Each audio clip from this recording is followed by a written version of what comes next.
Entrevista com o senhor Ibaré. Iberé. Iberé. Ibaré é o conflito. Iberé, mas tem um Iberé para o projeto Marcas da Memória, em 24 de março de 2011. O senhor poderia dizer novamente seu nome completo? Iberé Batista da Costa. Bem, Iberé, vamos retomar e que coisas, que lembranças o senhor, nesses dias entre o último encontro e esse de hoje, o senhor acha que não narrou e que gostaria de destacar? Bem, é possível que as coisas que eu narrei não tenham sido numa certa ordem, onde eu parei e daí eu continuei. Não me lembro de tudo que disse.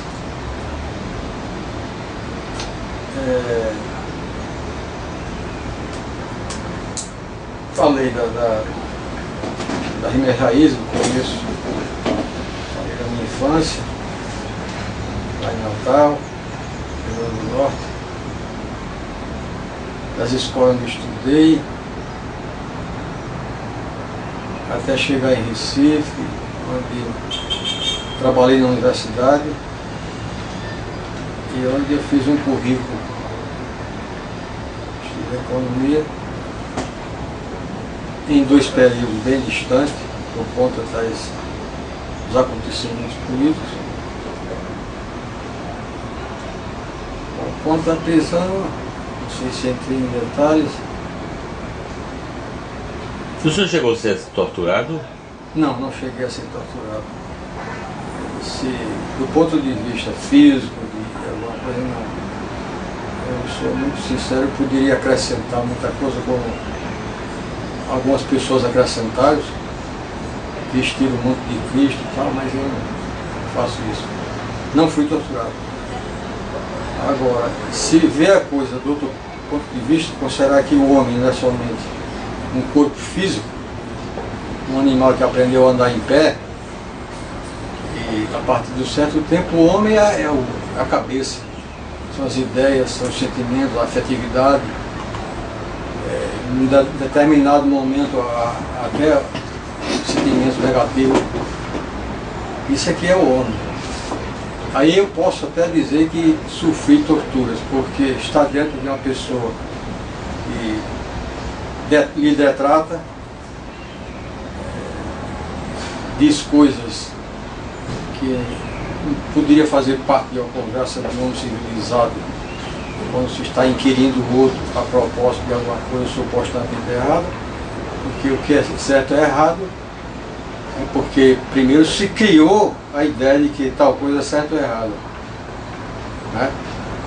Todo mundo sabe que há um princípio jurídico aí. Não há crime sem um código que o define. Se até hoje a determinada coisa não é crime, pode a partir da manhã ser um crime. Né? E eu vivi nessa época onde o crime era achar que as pessoas todas do país ou até do mundo precisavam de satisfazer suas necessidades básicas, se alimentar, de ter saúde, de viver com dignidade.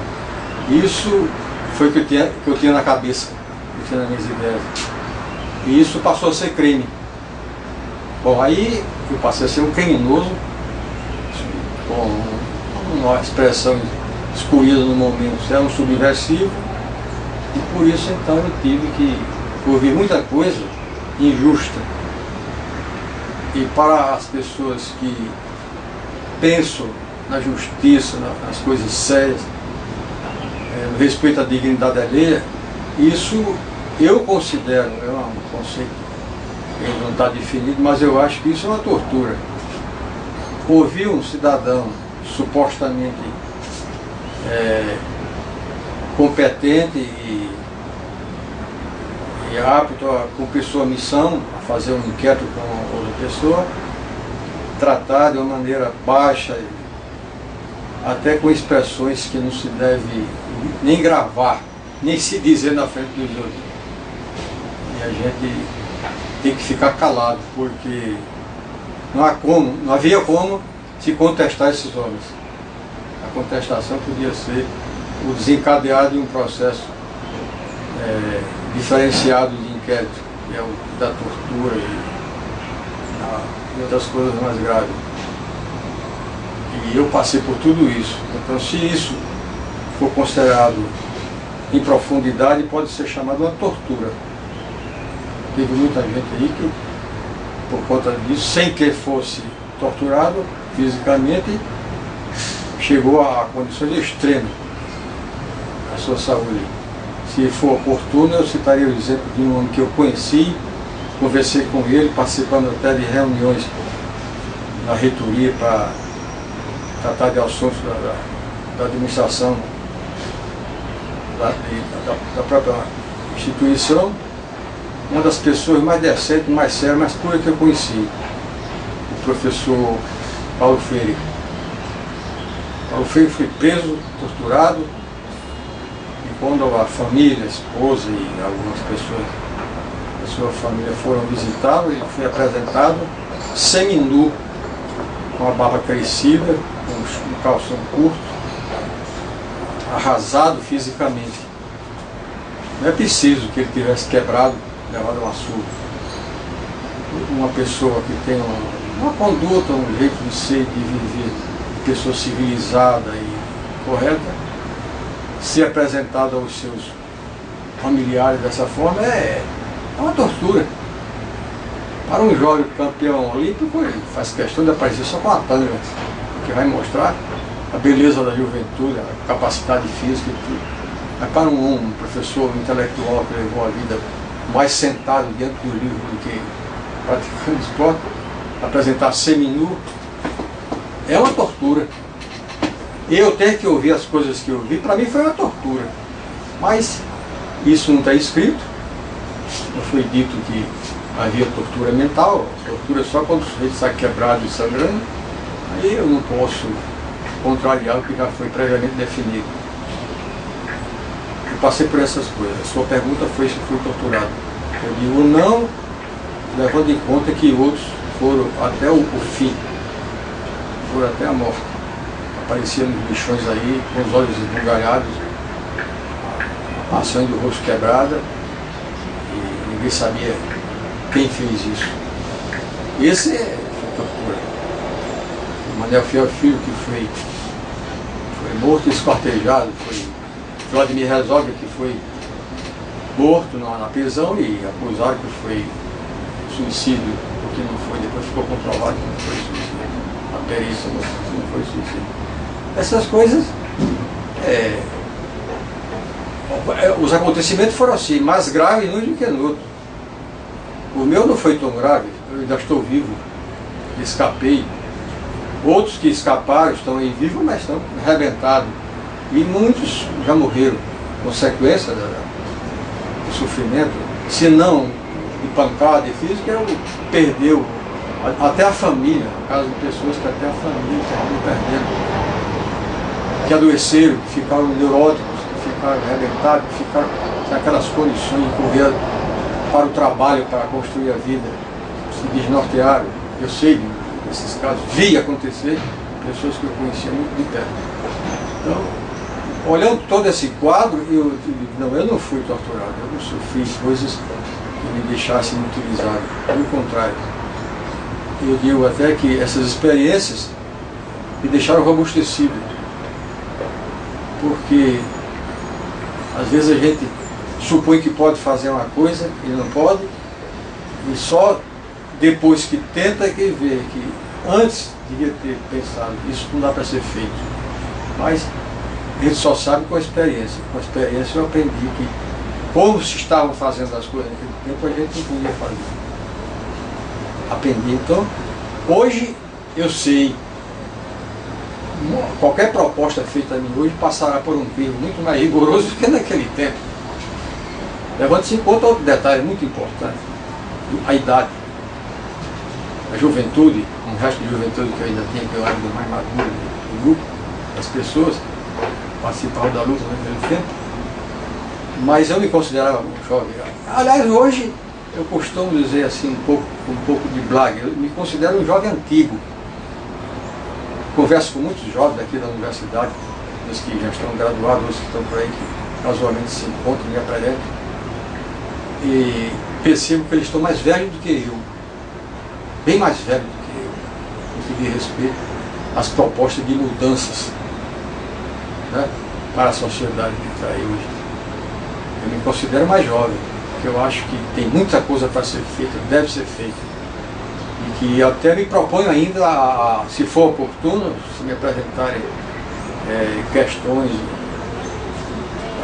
a resolver e que eu considere viáveis ou no mínimo corretas, eu estou pronto. Agora não vou fazer mais do que já fiz. Não porque estava errado, não, na época estava certo. Não podemos analisar um fato hoje, com as condições e os critérios de hoje, um fato que se passou meio século, que se passou um século, né? É diferente. O senhor conheceu ou teve conhecimento do serviço de informação que existia aqui na universidade? O SNI aqui que havia na reitoria? A sala, o serviço? Pronto. Eu não tenho. Olha, se havia alguma coisa qualificada dentro da universidade como sendo para atuar junto ao regime que estava imposto, eu não sei. Não sei de ninguém, não posso. Bom, alguém me disse que tem um pessoal assim dentro da universidade que está fazendo esse trabalho. Isso não. Agora, pessoas isoladamente, em conversa posterior, muito depois, quando as coisas voltam à calma, tanto de um lado a gente abre a boca e pode dizer algumas coisas, como do outro. Aliás, há uma certa curiosidade, há uma certa semelhança entre um grupo e outro, quando se analisa a coisa sobre o modo genérico. Os que foram presos e torturados, os que estavam do lado, vamos dizer, do lado oposto ao sistema, abre-se. Eu estou dizendo muita coisa hoje que eu não dizia há 30 anos atrás, ainda, quando as coisas estavam pequenas. Da mesma forma, os que estavam do outro lado dizem. Tem gente aí que diz, olha, eu participei de tortura. Hoje, um cara dizer isso, pelo lado dele, é temeroso. Ele pode até ainda pagar lá para os seus mentores. Eu vi gente dizer que participou de tortura. E ouvi outras histórias completamente frouxas das pessoas. Rapaz, é assim, assim. E, inclusive, criticando ele. Estava errado, mas a gente tem que cumprir ordem, aquela história toda. Isso existe. E nessas conversas desse tipo, eu descobri, e porque outras pessoas me contaram cenas que viram, testemunharam, eu sei que havia gente dentro da universidade, dentro de todas as instituições, dentro até das firmas, das empresas, havia empresa que financiava tortura, financiava os meios para as Forças Armadas e militares. Isso aí todo mundo sabe que havia. Isso é coisa já conhecida.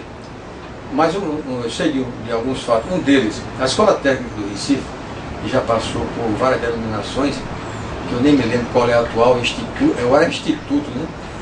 Eu fui do tempo da escola industrial, que era nível básico. Depois criaram as escolas técnicas em alguns estados. Em Recife tinha uma, aqui no Nordeste, acho que só tinha ela.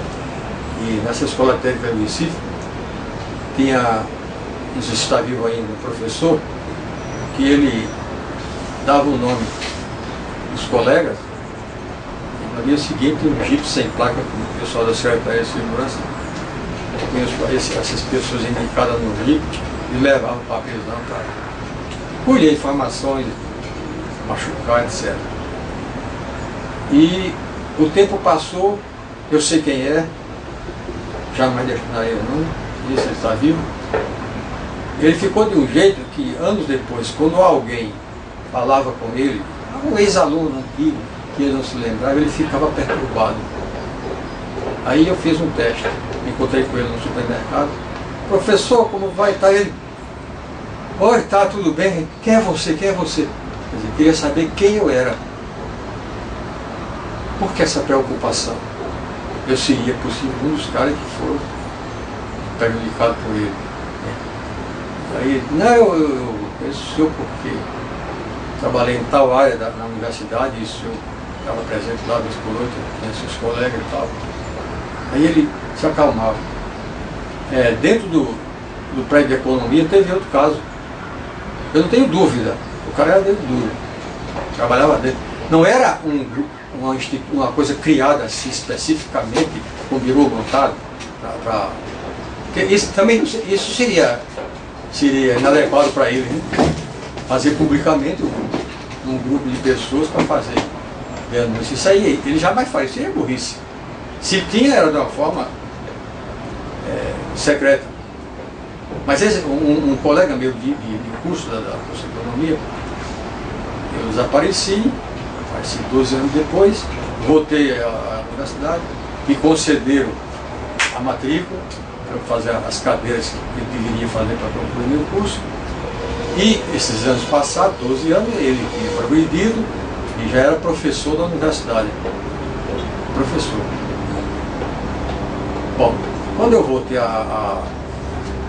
quando eu emergi, fui concedido a minha volta no meu reenquadramento dentro da universidade como funcionário, reintegração, a palavra certa, também fui concedido a matrícula, não é bem a matrícula, é uma expressão antes disso, o vínculo, mas quando já era mês de maio para junho, eu podia me matricular. Então, o senhor vê o que está feito, para o ano você se matricula. O ano seguinte, eu tentei, foi que eu me matriculei. Lá para as tantas, eu acho que com mais um período, eu estava conversando no corredor do prédio da faculdade do Centro de Ciências Sociais Aplicadas, curso de Economia, que tem aquele bloco central mais antigo, com 8 salas bem grandes, um corredor enorme. Quando terminava a hora, eu aglomerava aquele intervalo dela, aquele bate-papo e tal.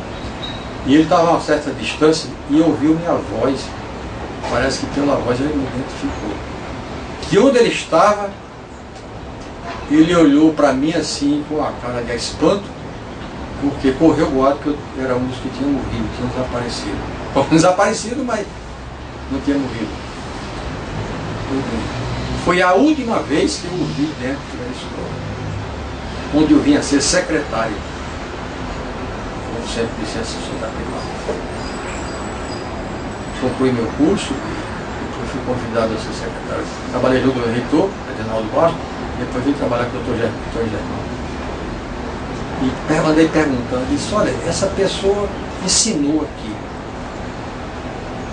mas a partir de um certo tempo aí ele parece que saiu, ele se afastou definitivamente do prédio do Centro de Ciências Sociais Aplicadas a partir do dia que ele me viu e assustou-se, ele estava certo que eu tinha morrido. E isso eu identifiquei porque quando eu fui preso pela segunda vez, por conta da bomba que foi jogada no aeroporto, e nada ficou provado, o próprio coronel que fez o inquérito disse, não, o senhor não tem nada com isso, nós sabemos disso, o senhor vai voltar para o seu trabalho, para o seu estudo, e nada vai mudar um documento, eu só apenas fui convidado a participar das informações, o senhor não tem nem crime, nem apesar.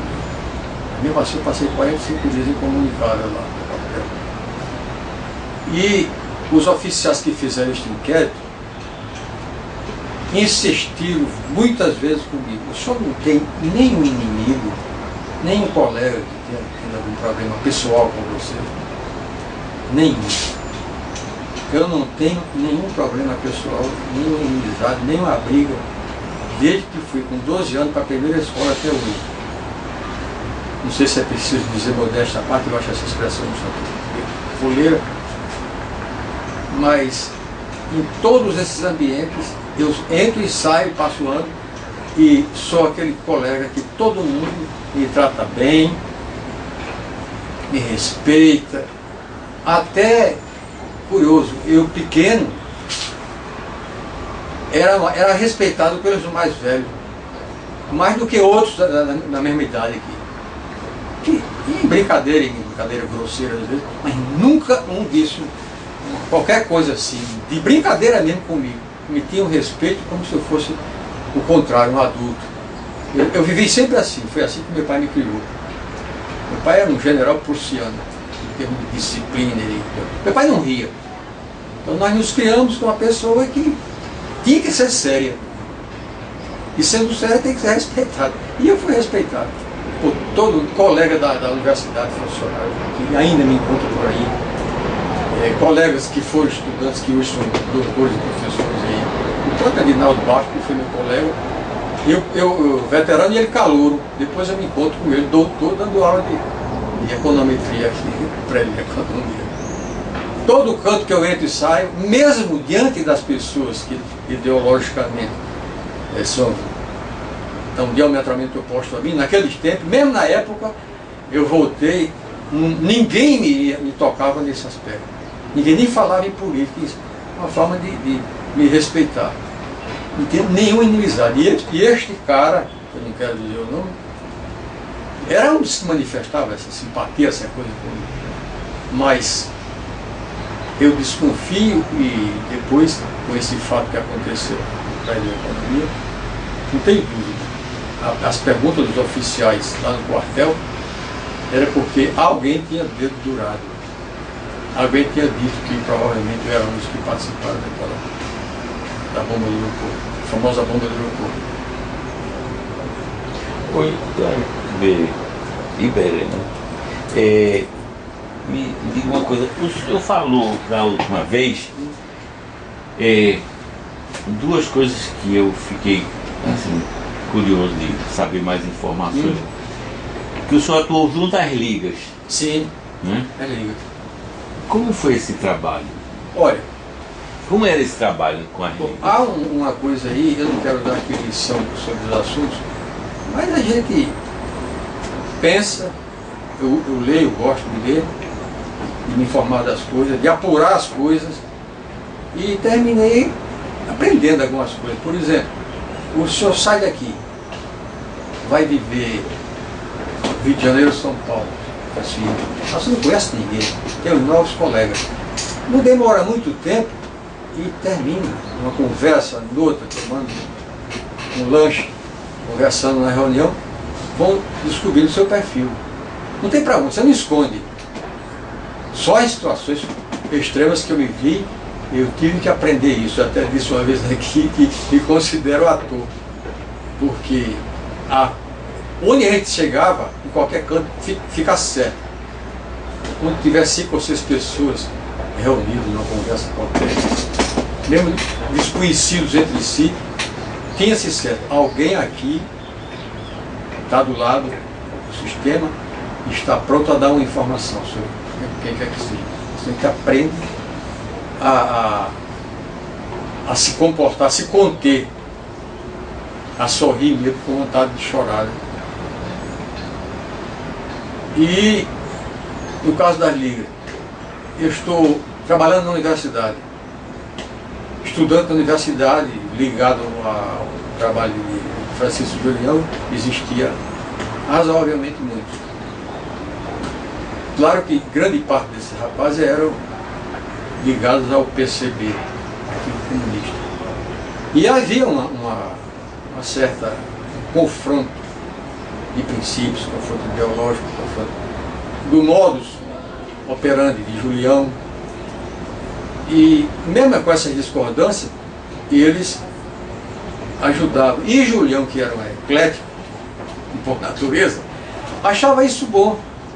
Até dizer, olha, eu prefiro errar com vocês a acertar sozinho. Então o pessoal se infiltrou nas ligas. Aquela história que eu disse no começo, aquela simpatia pelas tendências de esquerda, que hoje não existe mais esquerda nem direita, aos poucos eu vou sendo descoberto. E aí, através de um pessoal que era através do pessoal supostamente das ligas, eu sou cooptado. E rapaz, eu sempre tive vontade de participar de alguma coisa. Não vi uma brecha no campo. Eu, na escola, menino, já estava aceso com as coisas, mas não entendia.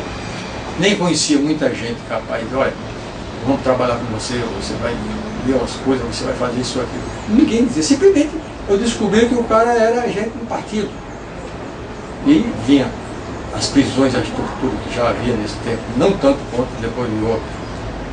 Bom, e através das ligas, não, aí tem um serviço aí, o deputado Francisco Julião, assim, ligas camponesas, eu já li as coisas, porque não faltava imprensa aí para falar de um modo negativo, mas falava. Falei mal, mas falem de mim, dizem aí, né? Bom, aí eu comecei a participar. Depois eu percebi que o pessoal que atuava na Liga, grande parte era do partido.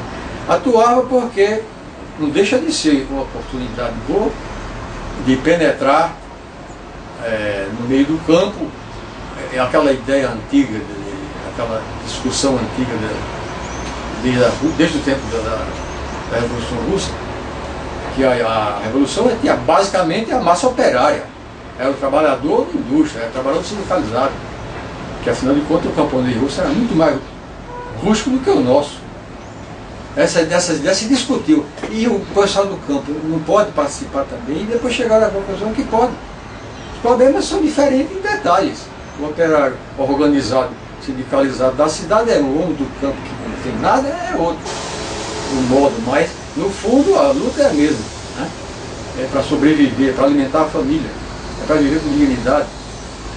E aí fui convidado algumas vezes para ser membro do partido, não aceito, porque trago desde a infância essa ideia. Qualquer coisa que lhe agregue e você tenha que pensar segundo o grupo, você deixa de pensar. A pessoa deixa de pensar por si só. É obrigada a cumprir aquilo que foi definido. E eu sempre fui contra isso. E que, de certo modo, é um erro, porque também se constata que individualmente ninguém faz nada. Não se faz nada sozinho, um cara como indivíduo. Tem que ter, está num grupo, tem que ter, está organizado. O mal vem o seguinte, e dentro desse grupo, os que estão organizados são todos competentes, capazes, e mais, lamento ter que dizer, e são sérios, são pessoas que estão ali realmente para mudar as coisas, ou porque é uma oportunidade para ele mudar as coisas para ele. Isso acontece. Acontecia no passado mais remoto, aconteceu no meu passado, eu sou dono do tempo também, com a idade que termina sendo no meu tempo, né? Então no meu tempo, e no tempo de hoje que não é mais meu, do pessoal jovem, eu continuo pensando. Eu que penso, não é o... Agora, o trabalho que o senhor fazia junto com o pessoal do partido era... Não era do partido. Eu insisti em manter porque... Não, o senhor não era do partido, o senhor trabalhava junto com eles. Sim, junto com eles, mas mais ligado às ligas camponesas. Sim. Eu trabalhei, qual era o nosso objetivo? Fundar ligas. Fundar, criar, porque não era todo o Estado, nem todo o país, não, mas com a presença de Juliano no Congresso Nacional, ligas camponesas se instalaram até no Sul, por todo o canto, Rio Grande do Norte, na Paraíba, no Ceará. O senhor participou da fundação de quais ligas? Não, olha, já havia algumas, a gente ia, muitas vezes chegava e já tinha um cara do campo que conhecia Julião, que estava arrumando as coisas lá. Eu estive em Jaboatão, eu estive em Timbaúba, eu estive em Igaraçu, Goiânia, uma vez só no município de Paulista, fui várias vezes a esse coisa. Eles estavam lá, já tocados, já tinham informação de fazer. Eu ia, como outras pessoas que iam, outros rapazes, estudantes da universidade, membros do Partido Comunista, e eu convido, aparece lá para fazer a palestra, conversar com o pessoal, quem precisa. Eles tinham necessidade e se uniam, mas isso, falar, trazer as ideias bem arrumadas, nem todo mundo sabe. É uma questão, eu não estou invocando nada para mim, é uma questão de vocação. Quem é que não sabe? E agora fica fácil eu dizer isso, porque eu estou entre dois estudantes e um professor. Quem é que não sabe que de todo o corpo de professores de uma escola, tem uns que a aula dele e a gente vai até o outro dia. São questões às vezes até, não sei, que tipo psicológico, sei lá. E tem professor que o cara começa a cochilar e baixar a cabeça, não aguenta a aula. É um cara competente que está ali, que estudou, que se graduou, pós-graduou, mas ensinar é uma coisa. Eu até gosto de trocadilhos. Não é o saber em si, é o saber ensinar. E tem gente que, mesmo sabendo pouco, sabe passar. E tem gente que é uma avalanche. Ouvi doutores aqui da universidade conversando lá no centro do ofício secretário, confirmar isso. Formado nos Estados Unidos, em uma das universidades, ele disse, tinha professor lá, que a aula dele, a gente entrava e saía aborrecido. Lá nos Estados Unidos, professor que está formando PhD para outros países. E tinha pessoas que a aula era uma coisa beleza. Isso, desde menino que a gente sabe disso na escola secundária. Tinha professor que a aula dele era a última, ia até 11, 12 horas da noite, ninguém queria sair. Porque ele falando sobre o assunto dele, era uma delícia. E tinha professor que a gente não aguentava. E isso vai por toda a vida. Então você vai falar com as pessoas. Julião, Francisco Julião, deputado. Julião, ele era capaz de falar até o dia amanhecer uma plateia. Tinha umas doses de bom humor às vezes. Uma coisa enorme ele falando. Vocacionado para ser demagogo. Fantástico. E tem a político que vai fazer um discurso na área e não aguenta. Não aguenta não concatena as ideias. Não tem nada de interessante no que ele diz. Mesmo sendo ele uma pessoa preparada. E aí eu retiro o meu modesto à parte. Aonde eu ia, depois chegava o recado. Olha, aquele rapaz, que meu nome não é muito conhecido, assim, aquele que vem aparece aqui de novo. Isso aconteceu em Timbaúba. Aí o colega, estudante de arquitetura, que trabalha em prancheta comigo, eu era desenhista, disse, rapaz, você lá deram um elogio danado a você. Quem foi, Cláudio? Tem um cara lá que disse, que teve um rapaz que falou aqui, é um rapaz que poderia ser um deputado.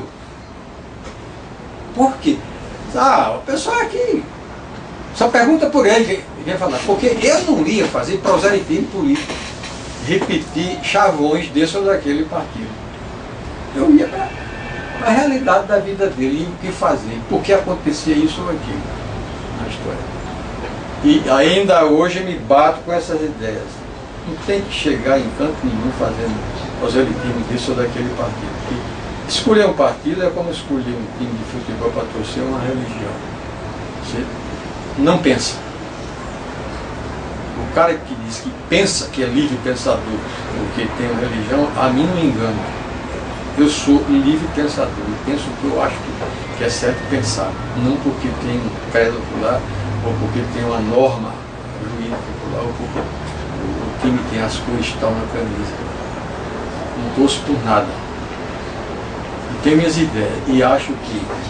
E só tenho e mantenho porque aos poucos eu vou constatando que estão certas. Até aqui elas estão certas.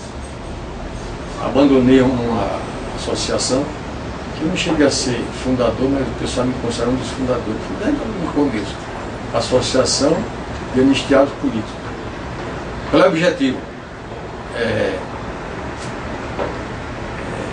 Exigir, pedir ao Senado uma indenização para os padeceram tortura, que perderam emprego e tiveram suas perdas, tudo bem. Sou contra isso. Ninguém deve ter participado disso para ganhar dinheiro. Ficou porque queria mudar a história, assim fui eu. Mas venceu a tese dos outros e foi criado. Não, mas tem outras coisas para a gente fazer aí. O que é? A memória e tal, a dignidade, tudo bem. Agora, fazer aquele discurso durante 10 anos eu repetir as mesmas coisas. Não é por aí. Não é por aí. Eu acho que tem que se tocar em outras coisas, até sem falar em partido político ou em ideologia. Porque há um erro em se pensar que o povo ignorante, pobre, atrasado, analfabeto, não é capaz de entender as coisas. São capazes. Eu tenho uma certeza absoluta porque eu fiz a experiência. Eu nunca escondi minha condição de agnóstico, em canto nenhum. Tipo, mas pessoal, você sabe a religiosidade, nós tivemos uma civilização fundada em cima da pregação forçada da Santa Madre Igreja. Tá tudo bem. E o que foi que resultou em 20 séculos? Isso que está aí. É só saber dizer isso ao homem. Mas surgiu em 57, parece, foi a Sputnik, né? Parece que em 61 houve outro fato importante. E aí essas coisas começaram a ser conversadas, a imprensa já existia, mais espalhada, jornal, tudo. E os caras vinham para cima de mim. O senhor acha que... Eu digo, acho não, isso aconteceu. Mas como é que o homem pode saber? É só saber ter pedagogia. Tá bom. Como é que ele pode saber as coisas, a lua? Ele disse, me diga uma coisa. O senhor nunca reparou que todo ano acontece um eclipse, ou do Sol, um eclipse ou da Lua? Ah, sim. O senhor sabe que 1 ano, 2 anos, 10 anos antes, os astrônomos já sabem que naquele dia, naquela hora, naquele minuto vai haver um eclipse? Sabe, não? Pois é. Então o homem pode saber. Ah, é. Quer dizer, você tem que chegar e levar para o homem a informação que ele possa apalpar, perceber. Não vai discutir com ele que tal coisa não existe, é mentira, verdade é tal, porque fica apenas um debate. Ele acredita nas coisas e eu acredito nas minhas coisas. O senhor assistiu? O meu trabalho no campo foi desse tipo. Sim. E contrariou, a coisa foi sacrílega? Não. Eles passaram a me respeitar dentro da minha condição de homem que não tinha nenhum dos credos dele. E olha que eu tive em Igaraçu. Em Igaraçu, segundo um pregador evangélico, meu amigo, mas bem-humorado, contando que tinha muito evangélico lá, uma conversão lá, foi a igreja católica que saiu perdendo. Aí ele disse, rapaz, está empestado de protestante, já vi mais ou menos isso. É um cara muito bem-humorado e disse isso brincando, que ele era pregador evangélico. Ele disse, então está empestado de gente com o evangelho dos protestantes lá. E eu, nesse meio, eu firmei a minha posição. Vocês têm sua crença e eu respeito. Agora, eu pergunto, o que foi que essa sua crença modificou? Nada. Quem é que está tentando modificar? Um deputado que vai de encontro a tudo isso. E vocês nem sabem disso. Vocês nem conhecem Francisco Júlio. E era um cara... ele era eclético nesse sentido. Ele não era do Partido Socialista, que era a turma disse que era o Partido Comunista do Rico, mas não era nada. Era um partido que abrandou com o nome socialista uma pregação que já era os partidos chamados de esquerda. Os dois partidos comunistas, foi a cisão de 1957, parece, 56, 57. O senhor assistiu comício de Julião aqui em Recife? Assisti comício dele. Fantástico. Se gostam de bom humor, ele era muito bom, né? A campanha de Lott, a presidente da República, e Jânio Quadro do outro lado, uma vez ele, no discurso, disse, o Brasil é como uma criança. Se a gente pôr o Brasil nas mãos de Jânio Quadro, ele joga essa criança no chão. O Quadro é um cavalo passarinheiro, você sabe o que é isso? Que é um cavalo, você sabe, você é mais jovem? Passarinheiro é um cavalo, assim como o pessoal, os seres humanos, os animais também têm certos tiques, certas coisas, que se eu quisesse botar entre aspas aqui, problemas psicológicos, né? Tem cavalo que você vai montado nele, tudo bem, aí ele vai passando numa vereda e uma lagartixa corre assim no mato, faz uma zoada nas folhas, um passarinho passa voando, batendo as asas por cima, ele para, mas não vai mesmo, você pode meter no chicote, ele se assusta e é um serviço para conseguir fazer ele continuar andando, com medo do passarinho. Daí veio um cavalo passarinheiro, aí ele passou isso para... Já no quadro é um cavalo passarinheiro. Aí foi atento em explicar o que queria dizer isso, porque tinha muita gente urbana que não sabe o que é isso. Quando acabou a explicação do cavalo passarinheiro, aí entrou em Lott, né? Mas o general Lott é um cavalo de raça. É um cavalo de raça, um puro sangue inglês. Quer dizer, aí porque ele sabia que Lott não ia ganhar nada. Lott era uma pessoa séria, um oficial honrado, Caxias, bebedor de refresco de groselha, como dizia Gomes Fonseca, bem casado, aquela coisa assim pura. A política não é para esses homens. Na política tem que entrar na porrada, como se diz. E Lott não era para isso. E cometia bobagens por todo canto que passava. Era ingênuo. Ele não sabia quem era da oposição aqui na Paraíba, então ele foi um desastre, cara, a presença dele lá. Ele não sabia quem era da oposição nem quem era do lado dele. Um homem que vai ser candidato a presidente da República não pode estar nesse nível. Mas aí eu conversei com o Juliano e disse, eu sei, rapaz, a gente não teve, o que é que eu podia fazer? O que é que o Partido Socialista podia fazer? E contra a candidatura dele, a Django, ele foi o homem que sustentou a posse praticamente do socialismo, eu tinha que aceitar. Agora, sabendo que ele era uma pessoa que não ia. E nem sei se no poder ia fazer alguma coisa. Não iria talvez até precipitar o golpe. Sendo ele militar, capacidade de comando, tudo isso. Os outros pares dele, não, esse cara não pode continuar aí, porque ele está migrando para o outro lado. E ele sempre se declarou anticomunista. Mas eu achei graça depois de dizer, é um cavalo puro sangue inglês. O outro era um passarinheiro. Mas ambos eram 2 cavalos. Isso é coisa de Julião. O Cid Sampaio, que foi eleito numa chapa anteriormente com Teófilo Silveira, né, como vice-governador, no começo, aquele casamento, né? Tá bom, esquerda e tal, Cid Sampaio da UDN, que a gente sabia o que era a UDN, não sei, que acabou-se. Mas pelo menos naquele tempo a gente sabia o que era a UDN. Mas tudo bem. Lá para as tantas, aí o Cid Sampaio botou as unhas de fora. E num comício, isso aí está bem interessante. É uma dose de humor. Ele disse, Cid Sampaio, quando foi eleito governador, apoiado pelas esquerdas, apoiado até por Prestes. Eu vi, a pouco metro de distância, Luiz Carlos Prestes, ele e mais alguém no carro, já bem pertinho daquela avenida grande, onde se fazia comício. Santa Bárbara ou em Santa Bárbara? Não, aqui. Santa Antônio. Não. Guararapes? Nada. A grandona que é um. Danta Barreto? Danta Barreto. Porque ali não tinha nada daquilo. Era um pátio enorme. As igrejas de um lado e umas casas lá do outro. Ali se fazia comício magnífico. E eu vi de perto. Eles no mesmo carro. Prestes falou, ele falou. Até Padre Melo, figura escorça que apareceu aqui na política, ninguém sabe a mandado de quem, até já morreu, um sergipano. Conheci, estive com ele na paróquia dele, lá no Cabo, parece. E vi todo esse pessoal junto.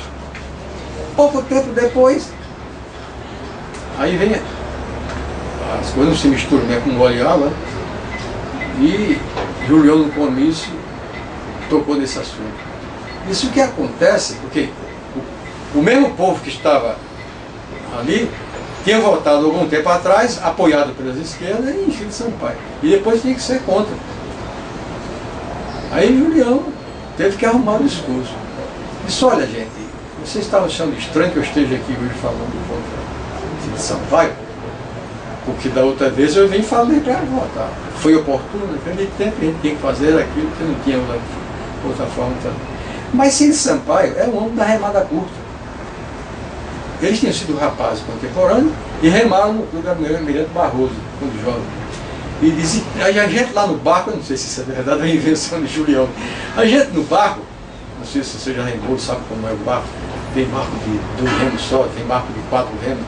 Aqui no Nordeste que é pobre, no Sul tem barco com 8, 16 remos. Mas aqui a gente tem uma ziola de 4 remos e um alter rei também de 4 remos. Não tem. Eu remei, eu fui remador no Rio Grande do Norte. Tem voga, solta pro e pro. E os 4, remar é um esporte fantástico. É como uma orquestra sinfônica. Tudo certinho, patrão lá controlando, pressando. E aí dizia, todo mundo reclamava de Cid Sampaio. Porque a remada dele era curtinha. É o homem da remada curta. Não durou 4 anos, ele fez a comparação. Não durou 4 anos, já está mostrando o que ele é. E sim, disse mais. Porque sabe por quê? Ele tem os bracinhos curtos, assim, feito braço de tamanduá, e o povo não aguentava. Ele tem essas coisas. E isso é bom. Às vezes um professor dando aula, se for um cara muito chato, for um cara que vez por outro diga uma piada, uma brincadeira, A turma que está querendo cochilar dá uma risada e acorda. Ele que tinha essas coisas na cabeça. Eu gostei muito de Julião, apesar de eclético. No frigir dos ovos, ele foi, para mim, de toda a esquerda, foi o cara que mais fez. Porque ele acordou. Ele dizia até de uma maneira interessante. Ele dizia, gente, eu não quero comandar nada, eu não quero assumir nada e ir para frente. O meu papel é agitar. Não tem uns remédios que está envolvido assim, agite antes de usar, pois é isso que eu faço, eu agito. Vocês usem. Ele sempre dizia, ele nunca reivindicou, ele não era aquela figura que queria liderar e estar à frente e, vamos dizer, ser o presidente. Não. Isso eu testemunhei vendo na praça, diante do povo e conversando com ele. Mas o meu papel eu sei qual é. É que, aí ele até disse, se me derem 40 bons advogados nessa área trabalhista, eu dou pronto à Revolução Brasileira. Por que, Julião? Porque, olha, o atraso, as condições sociais no campo, do ponto de vista da justiça, são tão graves, são tão retrógradas, tão atrasadas, que se a gente botar em dia a justiça, essa que está aí, já está resolvido o problema. E ficou provado milimetricamente, poucos anos depois. Ele escreveu isso em algum lugar? Hein? Ele escreveu isso em algum lugar? Eu vi dele isso na praça e eu vi dele conversando com ele, que ele se reunia às vezes. Agora, não sei em que texto dele isso está escrito. Eu aconselho, aproveito a oportunidade, a todo o pessoal jovem das universidades, aí na livraria, ver se encontra Até Quarta Isabela. Eu conheci gente extremamente carola, reacionária. Eu peguei uma edição, já foi feita umas 2 ou 3 edições desse livro. Eu tenho uma delas. Lê isso aqui. Ela leu. Inclusive, essa pessoa é parenta dele. Parenta. Leu. Quando acabou, me ligou e disse, olha, até eu ler esse livro, eu era contra esse negócio das ligas, negócio dos comunistas. Mas de agora por diante, eu sou totalmente a favor. Só que a senhora chegou com muitos anos de atraso. Tudo isso se passou e Julião já morreu. Uma pessoa entrevistada por nós comentou que num comício em frente ao diário, ele acendeu um fogo, pôs fogo nos jornais. Essa imprensa burguesa nós temos que incendiar. O senhor assistiu algum comício dele que ele fazia isso? Não? Não. Eu acredito que ele tenha feito isso, não estou duvidando, mas ele não tinha o perfil de um incendiário. Ele era muito, por isso que eu digo, a pregação, a pedagogia, ele era um pedagogo. Agora, na praça, em determinado momento, vamos dizer, impulsionado por determinados fatos que precederam, quando a gente está metido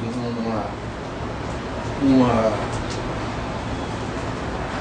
movimentação qualquer de muita gente, quando os fatos são, de certo modo, um tanto agudos, o controle mental, para não se dizer isso aquilo, é mais difícil. Quando você está tranquilo, conversando, sem que nada possa acontecer de grave com você, pelo que você quer dizer, a gente mede tudo, e o efeito do que a gente diz é evidente que não será por momento, o que eu estou dizendo aqui, eu já disse conversando com os jovens aí, a cautela que eu tenho se botar em letra de forma no papel uma coisa é muito grande. Não porque hoje, olha, se você disser isso, pode ser que naquele tempo havia isso. Mas não é por isso não. É que daqui a 100, 200 anos, sei lá quando, alguém vai pesquisar. Olha, aquele negócio que houve no Brasil, em 64 aí, como é? Ah, vamos procurar. Vai para a biblioteca, vai para as hemerotecas, vai para aqui, para lá, e termina juntando uma bagagem aí, texto, e vai em cima daquilo firmar um trabalho de pesquisa. Pode estar pegando um bagulho que não diz nada, que não é verdade nenhuma aqui. Mas se há tempo, eu conto um fato curioso aqui. Porque há muito tempo eu leio, acompanho isso. Eu acho que eu não tinha nem... Pronto, essa história dos 18 do Forte, eu estou dizendo que não é porque tem uma memória excelente. é que eu tenho uma característica na minha memória, li isso recentemente no texto do indiano, que é médico, das duas medicinas, a Ayurveda e a medicina ocidental. Ele diz que existe um tipo de memória que é a memória eidética, é aquela que o sujeito pode até se esquecer completamente dos fatos. Mas aí ele se lembra de uma certa pessoa que ele conheceu, de um certo lugar onde ele esteve, e de um certo acontecimento momentâneo, coisas do ambiente.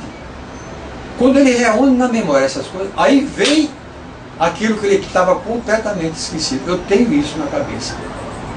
Eu era menino da escola e falava-se em certas coisas, os mais antigos, que estava ainda meio quente, né? Veio o 18 do Forte, depois veio a Coluna Prestes, aí eu já lia. E outros textos, os caras sabia que eu menino, mas sabia que eu tinha interesse naquilo, e prestava um livro que eu lia, aí bagunçava, porque era um livro muito alto, eu não tinha condições de perceber daquilo. Mas eu acompanhava. Aí vem as histórias dos 18 de Forte, Brigadeiro Eduardo Grupo.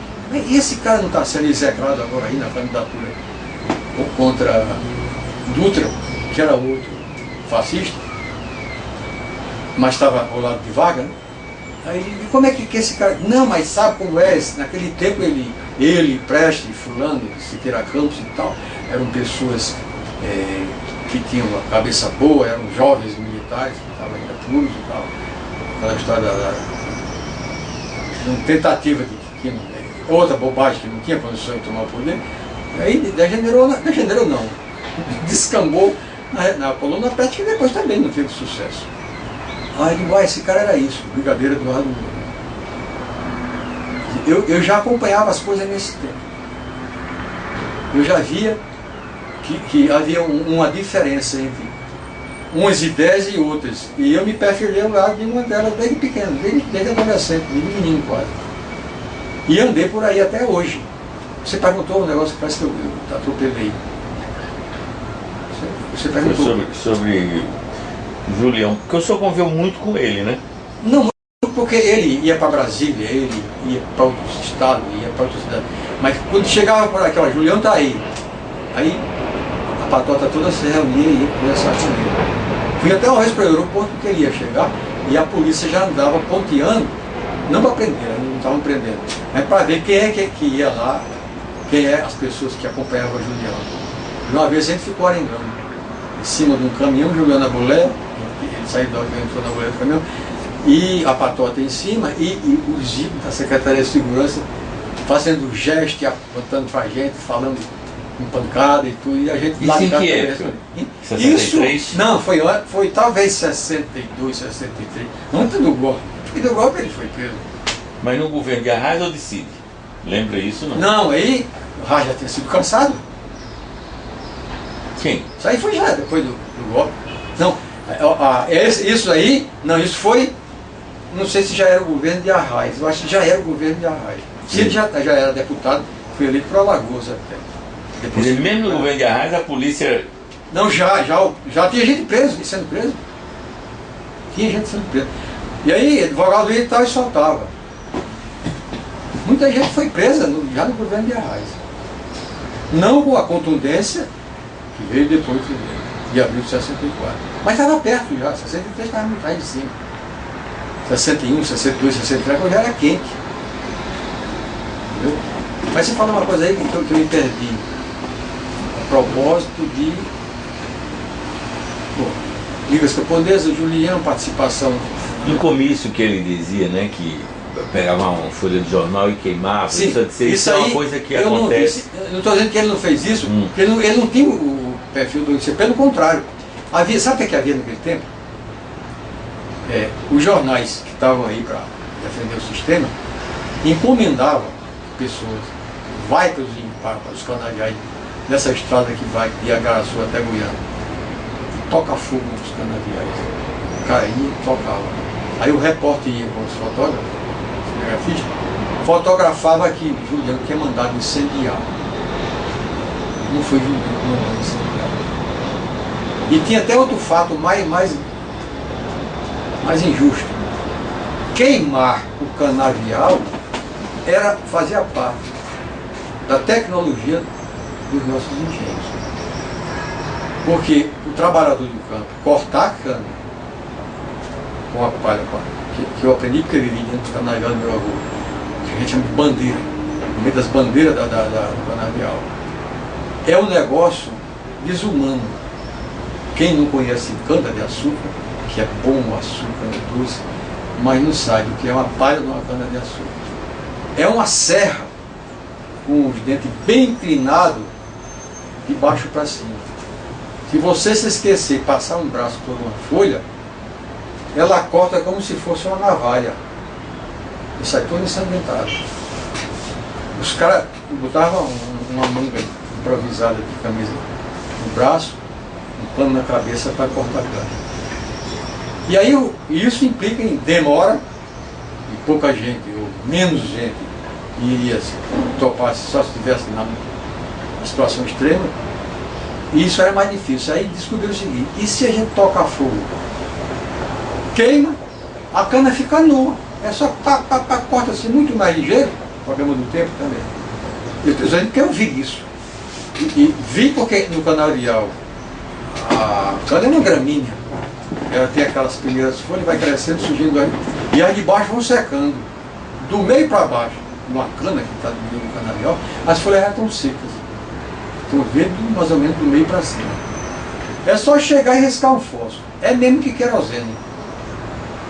Aí o fogo aceso na parte seca invadia e tostava e a cana ficava nuinha.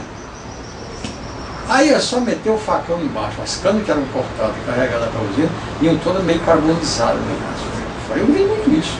Isso eu vi. Não estou contando que um cara escreveu no jornal e eu vi, rapaz, tá vendo? Aconteceu isso. Eu vi. E sabia que isso acontecia, porque eu perguntava, rapaz, por que me fazendo de engenho? Como é que vocês fazem isso? Vocês pioram a situação de vocês, tocando fogo no canavial. Eu disse, não, moço, isso aí é o homem que manda, faz parte. Agora, aproveitar esses incêndios que o senhor DG mandava queimar e dizer que era Julinho para tocar fogo. A população urbana não sabe desses detalhes da agricultura, da cana-de-açúcar. E acreditar. Tudo isso fez parte. É instrumento de luta. Me lembro de uma conversa entre Jarbas Passarinho, coronel do Exército, que passou a ser político e deixou o Exército, conversando numa entrevista sobre essas torturas, essas coisas que aconteceram. Ele disse uma coisa certa. Ele disse, gente, toda guerra é suja. Toda guerra é suja.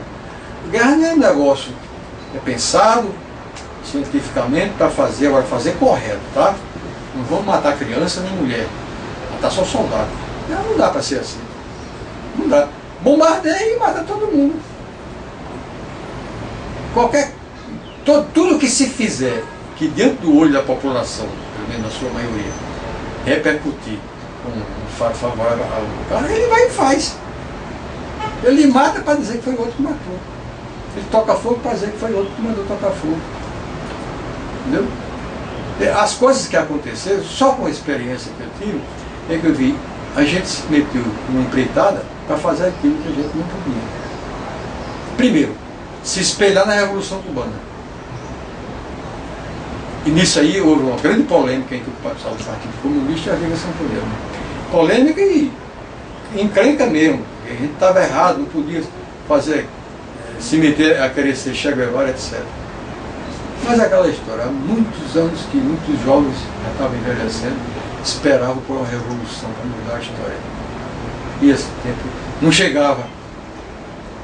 Não chegava. Os próprios comunistas de partido, herdeiros de muitos que foram presos e torturados e mortos no passado, chegaram à conclusão que havia um caminho pacífico, que havia umas contradições não antagônicas e outras antagônicas, e que o capitalismo nacional, as contradições eram não antagônicas, e que era possível com esse capitalismo nacional a gente fazer as mudanças para o socialismo. E, gente, isso não dá nunca para se fazer. Capitalismo é um só. Não existe capitalismo selvagem. É uma imensa guerra. o leite branco. Todo leite é branco. Todo capitalismo é um só. O cara que tem um boteco na esquina e que vende uma besteira e virou capitalista, ele é igualzinho a fábrica de automóvel. Ele faz tudo para ganhar mais, para tirar mais vantagem, para enriquecer. Se é que uma barraca dá para começar e terminar rico, eu não acredito. Mas está na cabeça do cara. Não importa, ele frauda, ele faz qualquer coisa para sair ganhando. Isso faz parte, é do sistema. E a gente, esse foi também o grande defeito. Se prendeu à ideologia, o discurso ideológico. É claro, dentro do meu ponto de vista, aquilo que o pessoal pregava e que eu até certo ponto me coadunava com isso, eu concordo, é isso aqui que é o verdadeiro caminho. Mas isso, só ali, na discussão, na ideologia, na análise, muito bem feita, pessoas inteligentes, capazes, respeitáveis até. Mas a realidade aí fora é outra. Se o Brasil não tivesse cedido para essa indústria de comunicação, não tivesse feito como manda o figurino nos países avançados, nós não tínhamos o celular na mão de todo mundo hoje. E aquela pessoa que ganha um salário mínimo, com o celular na barriga, enfiado aqui na saia, na doméstica, se sente, olha para aqui e se sente realizada. Porque tem o celular. Não tem que sair um rádio de pilha. Eu flagrei coisas magníficas, de segurança, parece incrível. O rádio de pilha era como o celular hoje. Eu só li, porque eu não vi a pessoa, uma pessoa escrevendo um trabalho, uma reportagem, e bater nessa tecla. E se é necessário surgir aí um sociólogo, pesquisador desses assuntos, para escrever um trabalho sobre o rádio de pilha, o significado do rádio de pilha na mão da população local. O cara foi tocado por algum instante, assim como eu provavelmente, e ficou impressionado com o que o povo sentia diante de um rádio de pilha. Eu tenho a impressão que é essa coisa do domínio. Você, sem um rádio, sem nada que liga ao resto do mundo, você está isolado. Você não sabe nada. À medida que você senta aqui, liga um rádio para uma notícia do mundo todo, você está se sentindo no mundo todo. Eu vivi num tempo que numa rua, eu já disse isso, a gente queria ouvir qualquer coisa. Quem é que tem rádio nessa rua? O todo? Tem um aqui numa casa, às vezes os donos da casa se surpreendem com as pessoas perto da janela lá de fora para escutar o rádio. O meu professor de educação física, o primeiro formado nessa área na Escola Nacional no Rio de Janeiro, meu conterrâneo. Quem era? O professor Geraldo Serrano. Morreu há muito tempo. Eu era menino, ele já era um senhor casado, pai de família. Voltou, ele conversando comigo, como ele era professor de educação física, ele tinha que saber tudo, inclusive ele era juiz de todas as lutas de boxe que havia em Natal, que eram muitas. As tropas americanas que viveram no tempo da guerra lá, era o esporte, um dos esportes prediletos era o boxe e o basquete. Hoje aqui tem, isso está no mundo todo. E ele entendia da coisa, e era interessado. Ia haver uma luta de boxe de Joe Louis, um dos maiores boxeiros de toda a história dos Estados Unidos, não sei com quem. Aí quando vai haver sair nos jornais, não tinha rádio, não tinha. Noticiário escasso. Ele era da área, ele diz, rapaz, eu sofri para descobrir uma casa onde eu morava, porque na dele não tinha, um rádio para escutar. Então quando ele chegou numa casa, aí viu o barulho do rádio que foi feito, tinha as pessoas sentadas escutando a luta de boxe irradiada, o João Luiz, quando ele foi chegando, a luta terminou. O João Luiz venceu por nocaute no quinto minuto. Isso não é possível. Esses fatos podem parecer uma coisa insignificante, mas é um fato da história da época. Os bombardeios na Polônia, na Áustria, na França. Né? Eu escutei essas notícias em rádio de vizinho, sem entender bem a coisa. Era uma guerra que havia. E em jornal, o jornal A República, que não sei se não existe, Natal, aparecia aquele nome em letra maiúscula da agência no lugar da Europa, de onde saiu a notícia. Sebastopol, sabia nem onde ficava Sebastopol. Sebastopol, aí dava a data, a hora, né? Aí vinha notícia curtinha da guerra, como estava acontecendo, onde o alemão ter chegado, que foi que houve, quem bombardeou e tal. E essas coisas eram muito escassas. Basta dizer que, quando terminou a Primeira Guerra, no intervalo da Primeira Guerra, jornalista brasileiro, noticiarista dos fatos da guerra, a Primeira Guerra, que foi conjugada com a Revolução Bolchevique. A notícia que ele deu, as informações, é que na Rússia, os comunistas, guiados por um tal de bolchevique, não sabiam nem o que quer dizer bolchevique. Bolchevique era o líder da revolução. Um noticiarista, jornalista, dando notícia da guerra, e consequentemente também porque era conjugada com a Revolução Russa, que antecipou um ano do fim da guerra, em 1917. Esse cara, um homem informado, jornalista, ainda estava misturando as coisas. Você vê como era a comunicação naquela época. Hoje você encontra a pessoa varrendo a rua, a comunicação está toda na cabeça. Infelizmente, aí é que eu entro com meus colegas. A gente tem que bater nessa tecla. O que é que está na cabeça desse pessoal? Um cara varrendo a rua lascado, ganhando salário mínimo.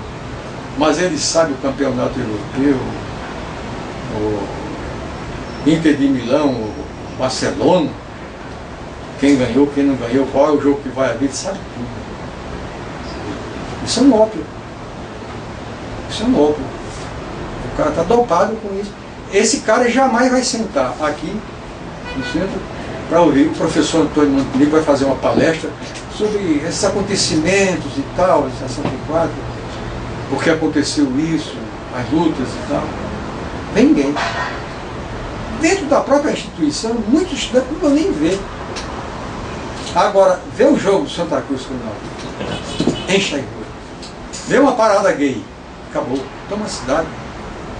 Eu já me vi em Natal sem saber para onde ir. Fui na casa de uma pessoa que estava muito mal, um ex-namorada minha, vai baixar quase terminal, saí a pé para cá, lá angustiado, vou pegar um ônibus. Andei até o ponto do ônibus. Foi um mundo de gente, não via nem. Perguntei, o que é que está vendo? Olhou para mim, você não sabe? Não, porque estava a cidade cheia. As pessoas meio esquisitas. Aí ele olhou para mim e riu, rapaz, é a parada gay. Ah, agora eu entendi. Quer dizer, o povo vai para essas coisas. Não há interesse em ouvir alguma coisa que construa na cabeça dele alguma coisa. Aí eu desgostei da associação que eu ia dizendo que era praticamente a fundar. Uma pessoa que eu tenho todo respeito, não tem nada contra ele tem um jeito de pensar como pensa. Bati muito com ele, essas coisas. Olha, vamos ver se a gente reúne as pessoas para conversar coisas sérias. Para onde a gente vai?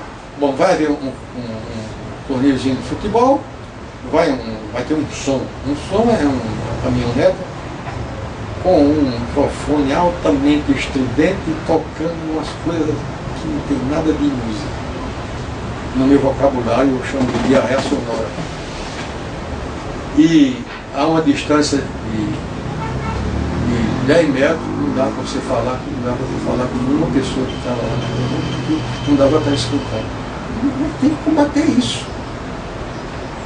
Tem que trazer para aqui professores, médicos, engenheiros, urbanista, arquiteto, cada um fazer uma palestra sobre. Olha, gente, a casa, a habitação, é isso, assim, assim, assim. O médico, os cuidados, a saúde, a alimentação para que vocês tenham saúde, deve ser essa. Não vai ninguém. Se levar, eles não vão ouvir. Então, a gente tem que mudar, não é besteira, não existe liderança, não existe intelectualidade aí para nada. Nós temos que pegar o corpo, porque se quer ir para uma guerra, não basta as armas metálicas, canhões, assim. A maior arma da guerra está nas pessoas, na cabeça das pessoas. E isso nós não preparamos. Haja vista, eu devia ter trazido, eu pensei em trazer, me esqueci de apanhar. Talvez até tenha visto. Uma publicação mostrando como se ensina geografia nos Estados Unidos, nas universidades. Sabe disso? Sim, conheço. Você conhece. Não estou menosprezando você, eu sei que você conhece. Não sei se o pessoal já não conhece. Vocês conhecem isso. Vocês sabem o que é que eu estou falando? Pois é. Agora, faça uma palestra. Vamos mostrar. O ensino dos Estados Unidos é assim, assim, assim. Aí essa garotada está sendo preparada para aceitar que um dia eles venham lá no Brasil. O professor Stormberg, pernambucano. Isso apareceu na internet, inclusive, todo mundo circulou que a Amazônia não é colocada como não fazendo parte do Brasil. Exatamente. E que nos Estados Unidos, no dicionário dele, internacional quer dizer o que é dos americanos. Na sua geração, você se lembra de dois livros, eu vou dizer o nome agora e os autores, mas eu não sei qual é o livro, qual é o autor. A Amazônia e a Cobiça Internacional, você já viu isso? Tem esse livro? Me lembro, não sei. E qual é o outro? A Internacionalização da Amazônia. Arthur César Moreira Reis, autor de um desses livros. E Osni Duarte Pereira, um grande jurista brasileiro daqueles tempos, é o autor do outro, eu não sei dizer qual é. Eu li isso em 1960, 50 e poucos. E esses fatos são do começo do século. Esse livro fala de coisa do começo do século. Já estão por cento e tantos anos que já se sabe que eles planejam isso. E recentemente teve a história de uma base aí, como é o nome? Maranhão? Tem uma cidade local lá. Vale de Alcântara. Alcântara. E não sei em que ficou aquilo. Aí eu disse, por que a gente, nós remanescentes do 64, com os jovens de hoje, não se reúne para discutir esse assunto e planejar, olha, vamos fazer um sacrifício, arranjar dinheiro, pegar ônibus e vamos fazer um comício, uma coisa lá em Alcântara. E mostrar isso. Mostrar que existe uma base americana no centro de Guantánamo, há mais de um século. Embora hoje com os mísseis não tem mais nada significado, mas é simbólico. E que recentemente eles disseram, esse lugar da base que eles pretendem no Brasil, primeiro, um dos itens, não sei qual, se é o primeiro, segundo ou terceiro, proibido a entrada de brasileiro dentro. Ou seja, vai ser um território americano. E teve aquela história do Lago Hudson, se lembra? Não sei em que ficou aquilo também, parece que apagaram. Uma loucura.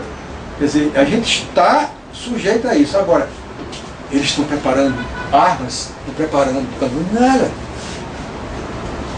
Eu gosto muito de ir ao cerne da questão. A periferia. A grande arma de qualquer guerra está no cérebro do pessoal. Você começa a preparar um jovem bem pequeno, ele adolescente, uma coisa. Quando ele chegar a uma certa idade, ele está estratificado. E Hitler preparou a juventude para fazer a leitura dele. Stalin também fez a mesma coisa. Eu não separo Stalin de Hitler. Entendeu? Fez a mesma coisa. Mussolini na Itália, mas depois é mais fácil pegar o mentiroso do que um coxo, né? Era uma mentira histórica e só que depois você achou que era uma mentira, 50 milhões de pessoas tinham perecido, só de militares, em torno de 30 milhões. E o resto foi os civis vítimas de bombardeio. Só depois disso é que ele chegou à conclusão.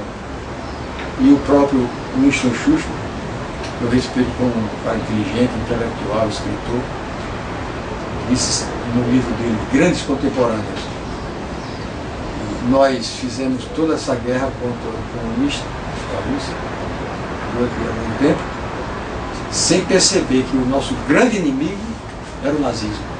Ele próprio, um homem como ele, inteligente, capaz, não percebeu que o grande inimigo não era a Rússia, mas o nazismo. O senhor, quando voltou, o senhor não chegou a participar do movimento da anistia não, né? Porque o senhor estava clandestino, onde né? eu estava ansioso pelo resultado. Tem até esse amigo meu que me dava guarida lá, vez por outro ele trazia uma informação, uma publicação, ele trouxe, assim, feito como é que se chama esse negócio colorido assim, que tem uma folha mesmo? Um folder? Folder. Aparecia assim, umas silhuetas, dizendo embaixo, eles foram presos e sofreram para que nós tivéssemos a nossa liberdade. Aí eu olhei aquelas figuras, eu não conhecia tudo, mas quando eu olhei o perfil do Luiz Carlos Prestes, nem me enganei, dizer isso aqui, era só o perfil meu, um negócio bem feito. Esse aqui é Prestes, não tem pra onde, está no meio da patota que o restante eu não conheço. Isso na Bahia, em Feira de Santana. Está perto. Eu me lembro de ter visto já o Geisel lendo o decreto, né? Ele próprio usou a expressão, está extinto o regime de exceção. Ele pronunciou essa expressão, essa palavra, esse regime de exceção, essa expressão, regime de exceção. Mas demorou um pouco tempo, alguns meses, porque tinha umas restrições, alguns tipos, crime de sangue, isso, mas aquilo não pode. Mas crime de sangue, se for olhar o crime de sangue que eles praticaram, a gente, medindo em litros de sangue. Gente... Aí, depois que foi promulgado, quantos meses depois o senhor voltou? Não, a promulgação se deu, eu acho que no fim de 79. Não sei se foi, mas que já foi no fim do ano. Sei. Aí eu fiquei escutando as coisas, perguntando quem pode, quem não pode. Eu não tinha participado de nenhum crime de sangue. Eu não gosto nem de galinha molho pardo. Aí eu fiquei esperando uma definição maior, até que fevereiro, março, abril. Não tem problema, não, pode ir embora, tranquilo. Aí eu me demorei também por uma razão, porque eu estava liso. O que eu ganhava era muito pouco, só dava para ir sobreviver. E tinha um trabalho grande lá para fazer. E o cara, não, se você fizer isso aí, você vai levar uma nota. Vai levar dinheiro que dá para você começar a arrumar a sua vida. Ele vive numa propriedade de 44 hectares, e loteada, ele era arquiteto, loteada deu quase 600 lotes. Ele fez o projeto de loteamento, deixa comigo, fiz o levantamento topográfico na munheca, sozinho, com uma trena, uma marreta e um estorninho de madeira, pontalete de madeira. Medi os anos que eu trabalhei com medição dessas coisas, tenho experiência. E como fui professor de matemática, fui um obcecado pela geometria, eu vivesse na Grécia daquele tempo, eu era um peômetro, teria sido. E aí eu disse, deixa comigo. Marquei, delineei, botei os pontaletes, ele foi nas pedreiras com os paralelepípedos para fazer o meio-fio, plantei o meio-fio, botei os pedreiros lá para cavar e botava, fazer as curvas tudo direitinho, deixei 600 lotes aproximadamente, implantados, com peitinho, tem letra, pintei o número de cada lote em cada frente na pedra do meio-fio, deixei o loteamento dele pronto para ele vender os lotes. Aí ele me pagou uma certa nota, e eu peguei um ônibus lá, já quase meia-noite, e cheguei aqui nesta cidade pequena, porém decente. Depois que o senhor voltou... Em 80 isso. Quando o senhor voltou, ainda foi assistir a chegada de alguns exilados? Não, porque isso já tinha lido. O pessoal já tinha voltado todo. Inclusive meu irmão, que não participava de nada disso, é um bom rapaz, não tem nada contra ele, foi de grande ajuda para mim, meu irmão caçula, que hoje é aposentado da Sudan, também estudou economia. Ele conheceu alguns colegas meus dessa patota, até porque ele fez um curso técnico das escolas técnicas, e tinha um colega meu também, que fez em Natal. E eles se conheceram, não sei como. Eu acho que foi um estágio que fizeram para uma coisa assim. Aí eles, rapaz, eu me encontrei com o Jarbas Araújo, que a esposa dele é professora aqui. Já uma figura simpática, meu amigo. Aí ele se encontrou com o Jarbas todo animado, convidando ele, vamos assistir a chegada de fulano, de Beltrano. Acho que foi a raio, não sei onde foi que Prestes deve ter chegado pelo sul, não sei bem. Aí meu irmão contou isso para mim, que viu o Jarbas todo animado no transporte aí com o grupo, com ônibus também, para ir receber o pessoal que ia chegar no aeroporto. Quer dizer, quando eu cheguei aqui, isso já tinha acontecido, essa chegada. Claro que eu estaria lá. Você conheceu o Jarbas nesse período? Não, o Jarbas foi meu colega de prancheta na universidade, ele era desenhista. Porque no escritório técnico que projetou e construiu a universidade, tinha arquitetos e engenheiros e desenhistas. De início, eram os estudantes de arquitetura e de engenharia que iam trabalhar na universidade. Mas o estudante tem aula, tem que fazer prova. quando eu estava para fazer prova, faltava para estudar, e o reitor era Joaquim Amazon. Joaquim Amazon, velho, já doente, numa pressa de ver as coisas feitas aqui. Foi dizem umas coisas dele aí, mas os métodos dele foram enormes. Eu até aprendi também na minha infância, na minha curiosidade, procura os defeitos, procura a justiça nos outros e os defeitos em ti. Ele tinha defeitos, contou as histórias dele aí, que eu não sei se foi verdade, mas eu vejo as virtudes dele para construir essa universidade e inaugurar. Correu, doente, trôpego, mas correu até o fim. Aí chegava no escritório, não via nenhum desenhista. Cadê os desenhistas? Ah, professor, os arquitetos. A mim tem prova amanhã e tal. Aí ele disse, eu quero que vocês enchem isso aqui de desenhista profissional, que não seja estudante de arquitetura nem de engenharia. Tá? Arranje. Aí começaram a arranjar. Um cara conhecia outro, outro conhecia outro. Aí 2 amigos meus já tinham sido recrutados por conhecimento. E diz, rapaz, você não sabe desenhar? Pô, eu não sei se sou um desenhista bom, mas eu tive um professor de desenho, pernambucano por sinal, lá em Natal, ensinava lá em Natal, muito bom, e aprendi a mexer. Naquele tempo era caneta grafos, horrível. Não, era um tira-linhas. Você conhece isso talvez. Hoje é uma beleza, tudo hoje é melhor. O tal do tira-linhas era um inferno para você trabalhar. Eu estava na enquinha, apertava no parafuso. Depois veio caneta grafos, ó, progresso. Depois veio outro tipo, estilete, progresso. Hoje você chega na loja, compra um descartável, eu tenho lá em casa mesmo. Vez por outra aparece um descarte para mim. Você usa e joga no lixo. Excelente, fabricado nesse país do Oriente. Mas na época era assim, rapaz, eu sei. Não, rapaz, é muito mais fácil. Você vai ter uma tal de caneta grafos, vou para lá. Cheguei aí e fui aprovado. Imediatamente aprovado. Tudo bem, você vai trabalhar aqui. Eu fiquei trabalhando na universidade, de janeiro de 1957. Fiquei trabalhando até quando veio a condenação e eu tive que ir. Agora, da campanha das diretas, o senhor participou? Não, porque eu estava eu ainda estava. Não, as diretas já foram depois. Não, eu não participei. Essas campanhas das diretas, ela foi mais no sul. Os caras pintados, não sei o quê. A coisa foi, aqui não foi muito aceso não. Aqui no Rio Grande do Norte. Eu não participei, eu não estive à frente.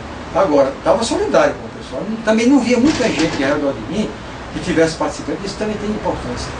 Às vezes você está no campo, quando você olha, está rodeado de aquele entusiasmo contagia mesmo. Da mesma forma que o medo também contagiar, se não contagiasse. Você se desse um de doido para querer ter coragem numa oportunidade que não devia ter. Mas eu não me lembro de muita coisa da campanha das diretas. Eu leia, ouvia, discutia com as pessoas. Eu tive um trabalho, curioso, deve ter sido só de algumas pessoas também que se compararam. Depois das perdas, da condenação, 12 anos na clandestinidade, uma porção de perdas na minha vida, não é que eu me acalmei, eu passei a trabalhar de outra forma. Bom, a vaca foi para o Bélgio e agora, a eleição, candidato fulano, candidato ciclano, eu assim meio comigo, eu acho que nem sei se vale a pena ainda votar, mas aí não, se eu não votar, eu que tenho tal voto, vou diminuir para o meu lado. Aí, concordo, aí via muita gente que não sofreu o que eu sofri, com razões mais sérias. Rapaz, olha, estou todo decepcionado, tá? Lá onde eu trabalhava na reitoria. Eu catequizei muita gente que não queria votar. Fiz aqueles argumentos da minha pedagogia e vi alguns colegas, e algumas colegas, porque eu tinha mais colegas, sabe, do que mais que na reitoria. Aí vi chegar e bater nas minhas coisas, rapaz, você me convenceu, eu vou votar.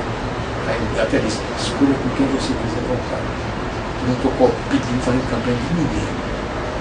Não quero mais assumir responsabilidade por ninguém. Agora, vote em quem você quiser votar. Agora, vote. Exiba a sua opinião. Eu fiz esse tipo de trabalho. E quando podia, era oportuno, eu vi quem estava conversando, vote em fulano, eu conheço fulano. Que é uma pessoa capaz, é uma pessoa séria, uma pessoa que tem em mente as coisas que devem ser feitas para mudar isso que está aí. Não é só para eleger A ou B, porque é amigo, porque é bonito. E muita gente eu consegui segurar com um bom discurso, assim, um pequeno discurso. Eu acho que eu fiz esse trabalho. Agora, e fui vestir camisa de candidato aí, um cara que me deu uma grande cobertura, foi candidato a vereador. O marido de Socorro Ferraz, Fernando Barbosa, grande figura, Fernando, lutador, competente em matéria de trabalhar politicamente, era um senhor para essas coisas. Conhecia toda a cidade do Recife. O cara ia em tal canto, perdeu seu dia, pegava o carro e ia. Você já foi carteiro, Fernando? Não. É porque ele trabalhava com as bases.